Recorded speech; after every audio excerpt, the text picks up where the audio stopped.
Nous allons voir aujourd'hui 4 raisons pour lesquelles il est difficile d'oublier une personne en particulier.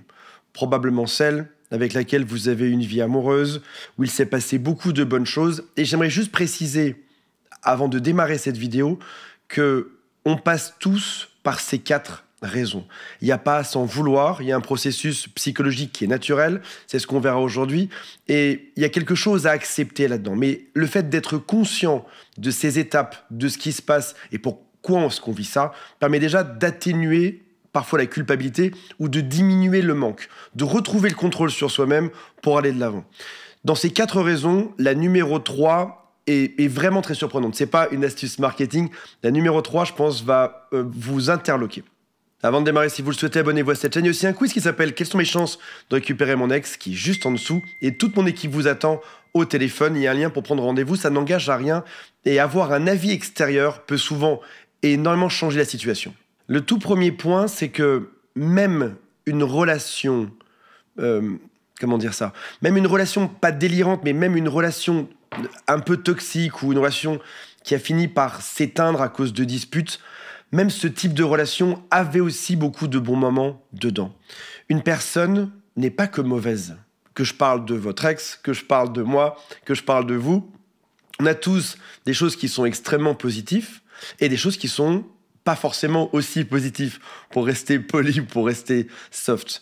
Ça signifie que parfois, dans un couple, tu peux avoir une personne qui a 90% de choses qui vont bien, de points en commun, de soirées rigolotes, de discussions jouées, peut-être même 92%, 95% ou 98% de choses qui étaient juste top et de bons moments. Malheureusement, il y a parfois certains points qui rendent cette relation incompatible et il est difficile de passer dessus. Je peux vous citer réellement une tonne d'exemples. Ça peut être une relation malsaine, ton mec drague une fille au bureau, même si c'est le meilleur homme sur Terre, dans plein de domaines différents. Le fait qu'il le fasse une fois, éventuellement qu'il le refasse une deuxième fois ou une troisième fois, même si c'est juste quelques jours par an où il va draguer un peu ailleurs, on parle de tout se passe bien, c'est merveilleux, mais ce signal des quelques pourcents finaux peuvent être quelque chose de rédhibitoire, quelque chose qui vient créer un problème.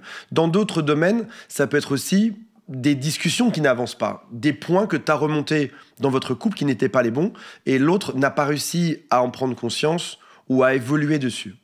Malheureusement, dans la période de deuil amoureux, ton cerveau va choisir alternativement les bons souvenirs et les mauvais souvenirs. Parfois, il va effacer l'un ou effacer l'autre, ou alors amplifier l'un ou amplifier l'autre. Et tu peux te retrouver parfois à ne te souvenir que de très bons moments. Et puis peut-être que ça va s'alterner au bout de quelques jours avec ton cerveau qui va amplifier les mauvais moments. Et dans ce cas, tu ne te souviendras que des très mauvais moments du couple. Et là, tu te diras, j'ai eu raison de partir. Et puis 2 jours après, ça revient. C'est comme une forme d'oscillation qui fait que dans le temps, tu peux être sur le lundi que c'est une mauvaise chose. Et puis le mardi, mercredi, avoir un doute dessus. Le jeudi, être à nouveau sûr que c'est pas la bonne personne, recommencer le dimanche, et tu vas alterner ça soit sur quelques jours, soit sur quelques semaines. Mettez-moi en commentaire si vous l'avez déjà eu. Le deuxième signal, la deuxième chose, le deuxième processus psychologique qui fait qu'il est compliqué d'oublier quelqu'un, c'est l'investissement. Et dans ce cadre-là, je ne parle pas que d'un investissement financier, ce qui rentre également en ligne de mire. Tu as beaucoup investi dedans, au sens monétaire. Ça peut être acheter une maison ensemble, ça peut être investir sur des vacances, quelles que soient les choses qui étaient dépensées là-dedans, il y a toujours un investissement. On a dit financier, mais peut-être plus probablement un investissement émotionnel. Peut-être même aussi que les proches se sont investis là-dedans, comme par exemple les enfants, les frères et les sœurs, les amis, les parents. Quand on parle d'investissement, on peut aussi penser typiquement à la maison que vous avez construite ensemble. Je parle d'un foyer, d'une maison, d'un appartement. C'est un lieu de vie.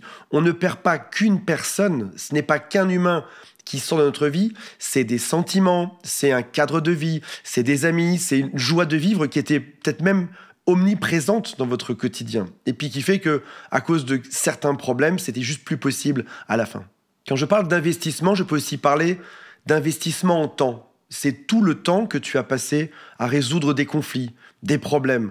Tu as mis beaucoup d'énergie dedans. Et tout d'un coup, se dire « ça y est, c'est fini, j'ai tout lâché », c'est se dire 2 choses. D'une part, j'ai perdu mon temps là-dedans, ce qui n'est pas très agréable. Et ton cerveau fera tout pour te dire « non, c'était pas du temps perdu, c'était du temps investi pour récupérer quelque chose ». Et c'est à ce moment-là qu'il commence à fantasmer la relation ou à fantasmer l'autre. Et la deuxième chose, c'est se dire, est-ce que j'aurai le courage de réinvestir ce temps dans d'autres formes de relations, avec d'autres personnes? Garde bien en tête que plus une relation est longue, plus on va s'investir dedans. C'est ce qui fait que pour tes prochaines relations, que ce soit avec lui ou pas, si jamais tu sens qu'il y a des choses qui seront rédhibitoires dès le début, ne reste pas en te disant ça peut changer.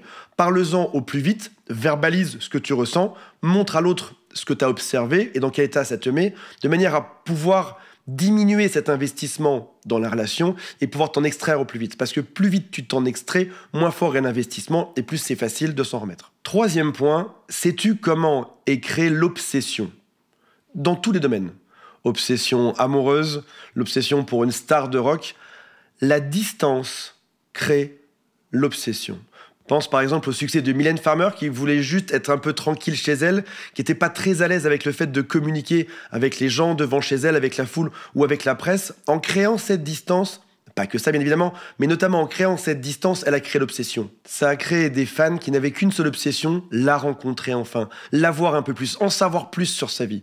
Rien que le fait d'en savoir plus sur sa vie aurait probablement réduit l'obsession, de se rendre compte que c'était peut-être une femme qui était normale, comme vous et moi. Pense aussi au succès d'une vente avec une rupture de stock. Tu veux acheter le dernier téléphone à la mode, la dernière voiture à la mode, la console à la mode, malheureusement, rupture. Ça devient obsessionnel, ce sont même d'ailleurs des ruptures qui sont programmées à l'avance. Si jamais le marché ne peut pas obtenir ce qu'il souhaite, il va devenir obsédé par ça. Il voudra absolument l'obtenir. La distance crée aussi une distorsion du réel. C'est ce qui se passe dans beaucoup de couples à distance. Tu ne vois l'autre que pour les bons moments, et tu en viens à fantasmer tous les autres moments. Toute sa vie, tout notre couple est tout aussi chouette que le peu de fois où on se voit dans les mêmes moments. Et donc tu projettes que l'autre est juste parfait, parce que tu ne le vois pas au quotidien, parce que tu ne sais pas exactement ce qu'il fait, et tu ne vois pas ses défauts en réalité. C'est aussi le succès du silence radio. Je me place loin de toi, je vais redevenir un objet d'obsession pour toi. On fantasme toujours une personne par rapport à nos attentes internes. Je vois très peu cette personne, je vais fantasmer qu'elle est parfaite par rapport à mes propres attentes. C'est-à-dire qu'une autre personne aurait fantasmé quelque chose d'autre sur cette personne-là. Le quatrième point qui est assez fréquent, qui explique qu'on n'arrive pas à oublier quelqu'un, c'est qu'on n'est pas prêt. On peut se remettre dans une relation amoureuse, dans une nouvelle relation amoureuse, ou alors on peut simplement être sur des applications de rencontres, on peut rencontrer des gens, et si jamais on n'est pas prêt, on n'a pas encore fait le deuil de l'ancienne relation, on va arriver dans un schéma de comparaison. Si au bout de 4 jours, je me remets sur un site de rencontre, alors que je sors d'une relation qui a duré 10 ans, bien évidemment que je ne serai pas prêt. C'est pour ça que beaucoup de gens sur ces applications vont te poser la question « Depuis combien de temps es-tu séparé ?» Si ça fait moins de quelques mois, parfois même pour certains, c'est si ça fait moins de quelques années. Dans ce cas, ils ne veulent pas y aller parce qu'ils savent que l'autre sera toujours comme un peu un fantôme dans ta tête et ils ne veulent pas arriver en comparaison. Ils ne veulent pas être une relation rebond par rapport à toi. Mettre quelqu'un en comparaison, c'est normal. Maintenant, si jamais tu idéalises l'autre personne en te disant « je vais juste tout faire pour l'oublier en se trouvant quelqu'un d'autre », ça risque d'être pour toi une relation mouchoir, une relation temporaire, quelque chose qui te fera passer à autre chose. Mais il y a un temps incompressible à ce deuil amoureux. Mais parfois, si on n'arrive pas à rencontrer quelqu'un de bien, c'est juste qu'on n'est pas encore prêt à rencontrer cette personne. La comparaison vient aussi souvent avec une forme de fatigue. Se dire, je vais devoir tout recréer de zéro. Je vais devoir reparler à quelqu'un, reposer toutes ces mêmes questions à l'autre. Et j'ai pas forcément envie de ça. C'est encore une fois le signe que tu n'es pas prêt. Il faut l'accepter. C'est pas encore le bon moment pour toi aujourd'hui. Et c'est peut-être bientôt au passage. Tout à l'heure, je te disais, c'est dans quelques mois ou quelques années. En réalité, le bon moment est peut-être juste dans quelques semaines, quand tu auras réalisé tout un tas de choses sur ton ex, en te disant, mais en fait, je perdais mon temps là-dedans, j'ai eu cette révélation, j'ai eu un déclic en analysant un peu mieux ma relation, celle que j'avais eue, et maintenant je sais que je suis prêt à aller de l'avant. Donc, garde espoir, garde patience, il y a une durée incompressible à passer, et après, il y a une si belle relation qui t'attend. Voilà mes amis, j'espère que ça vous a intéressé, salut à tous, bye.